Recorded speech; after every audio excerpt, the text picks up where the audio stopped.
नाज़रीन, अहम खबरें आपके सामने रखता हूँ। इमरान खान साहब पर कातलाना हमले की जो आदिल साहब खबर दे रहे हैं उस पर तफसील से बात करते हैं। इसके अलावा 3 बड़े इस्तीफे आ रहे हैं। ये 3 लोग कौन हैं, इनकी इस्तीफे आने की वजूहत क्या है, स्टेट बैंक के पास इस वक्त कितने पैसे मौजूद हैं, इसकी तफसीलात जो है होश उड़ा देने वाली। और एक ज़ाती बात भी मैंने आप लोगों से करनी है, आज आपके सामने रखनी है। और सोशल मीडिया को रोकने के लिए हुकूमत का नया प्लान, आज़ाद कश्मीर में वजारत उज़्मा की आपको पता है जंग शुरू हो रही। सबसे पहले बड़ी मीटिंग्स हुई हैं जिनमें 10 जून को बजट पेश करके 16 जून को कौमी असम्बली तहलील करने की तजवीज़ है। इस पर जरदारी साहब और कुछ लोग तो तैयार हैं और ये बात उन्होंने कर दी, लेकिन नून लीग के साथ 2 अहम शख्सियात इस पर बिल्कुल मुत्तफिक नहीं है।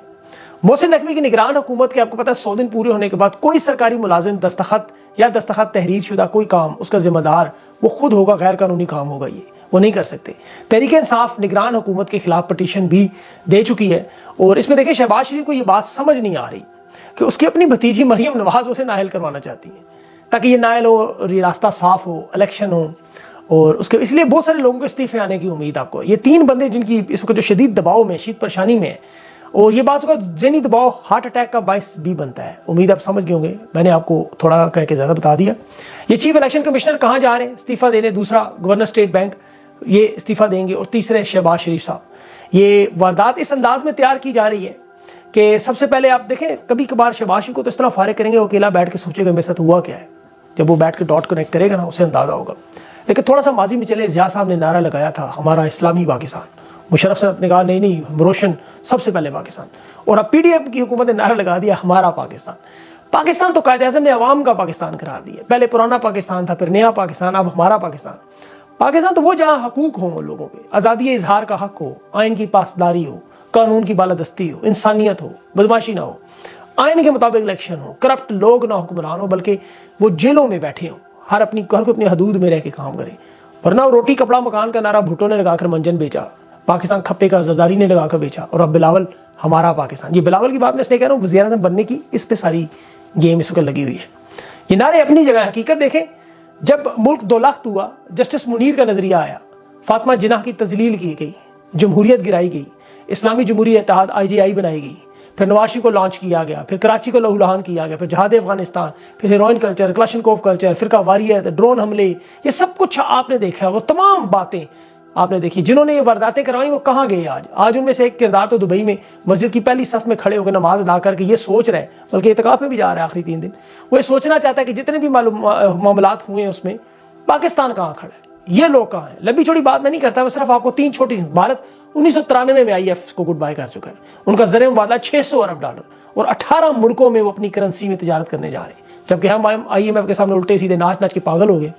ज़र मुबादला हमारा मांगता कि कोई $2 अरब का भी नहीं रहा, रुपया हमारा अफगानिस्तान नहीं मानता, ऐसा वो नहीं एक्सेप्ट करने को तैयार। हालत ये हो चुकी है। और PDM ने ये कर दिया, ये 4 मरतबा हुक्मरानियाँ कर चुके हैं। अभी 2 सूबों में इलेक्शन के लिए 21 अरब नहीं है कहते हैं, और पूछे तो कहते हैं हम तो रियासत बचाने आए हैं। स्टेट बैंक के गवर्नर ने कहा इस पैसे की बड़ी वजह उनके पास, उन्होंने बता दी है, तमाम फिगर्स दे दी हैं जिसकी वजह से अब इलेक्शन होंगे, और हैरान कर दिया कभी अभी इलेक्शन के लिए इतने पैसे पड़े। स्टेट बैंक ने कहा हुकूमत के मुख्तलिफ अकाउंट में 1 खरब 40 अरब से ज़्यादा फंड्स मौजूद हैं। पता इलेक्शन के लिए फंड्स का कभी भी कोई इशू नहीं है। यूनाइटेड नेशन ने अब जो एक बड़ी रिपोर्ट की है जिसमें पाकिस्तान की एक कंपनी को, पाकिस्तान की बल्कि सबसे बड़ी बिजनेस कंपनी को, जिनका नाम आपको पता है 2017-2018 में उनके पास 167 अरब की छूट लेते रहे वो, उनकी 40 कंपनियां और भी उस बड़ी कंपनी की, तो दौलत उनकी टोटल पूरे पाकिस्तान पे वो काबिज है। मतलब इतनी बड़ी कंपनी है वो, अंदाजा करें। कभी कभी मैं सोचता हूँ आले शरीफ, जरदारी फैमिली ये बिल्कुल सही करते हैं, हुकूमत करते हैं, करप्शन करते हैं, बदमाशी से मुल्क चलाते हैं, हुकूमतें करते हैं, आम आदमी का सियासत सहाफत से और किसी भी कोई तल्लुक नहीं।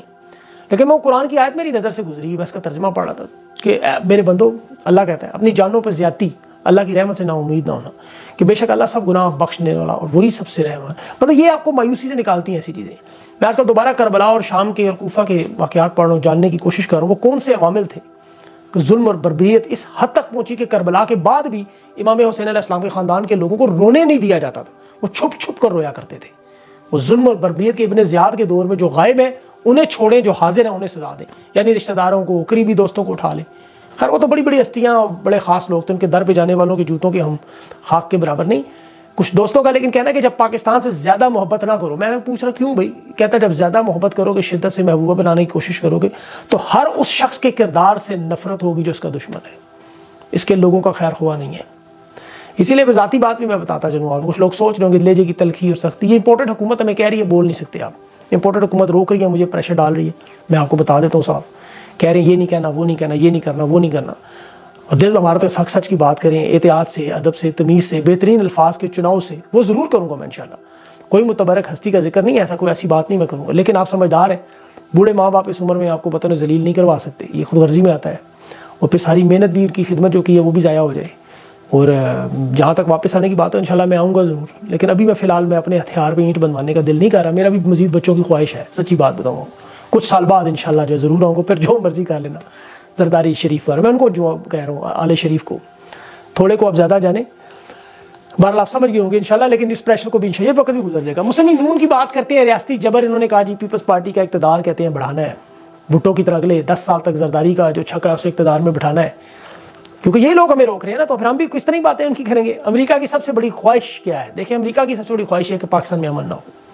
अभी ये चीन और रूस के अखबार रजीम चेंज पर खुलकर एक बात कह चुके हैं कि आपके मुल्क में रजीम चेंज के बाद बदअमनी फैलाई जाएगी, उसमें बराह रास्त अमरीका होगा।